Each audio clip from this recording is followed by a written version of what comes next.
ការរៀនបំពន់បន្ថែមគឺជារឿងសំខាន់ណាស់សម្រាប់សិស្សានុសិស្សគ្រប់រូបបងប្អូនខ្លះគ្នាចង់ចេះដែរតែមិនសូវមានឱកាសនៅក្នុងការអនុវត្តដោយខ្លួនឯងការជំរុញទឹកចិត្តពីគ្រូទាំងអស់នេះមាននៅ Hope Education Center គ្រូរបស់យើងនៅនេះសុទ្ធតែមានសមត្ថភាពមានស្នាដៃនៅក្នុងការរៀបរៀងចងក្រងឯកសារហើយពួកគាត់គឺជាគ្រូស្រាប់ពីសាលារដ្ឋហើយនិងសាលាឯកជនពួកគាត់សុទ្ធតែបញ្ចប់បញ្ញាបត្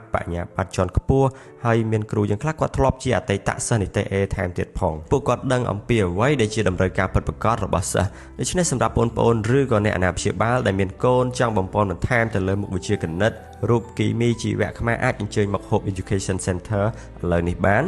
គឺយើងមានការបញ្ចុះតម្លៃពិសេសជូនសម្រាប់កម្រិតពីទី1ដល់ទី12ទីតាំងសាលាចិត្តផ្សារទំនើបជីបម៉ុងថ្មីផ្លូវសូឡាទល់មុខសាលាចិនស៊ីនហោបងប្អូនអាចជិះពីខាងស្ទឹងមានជ័យមកក៏បាន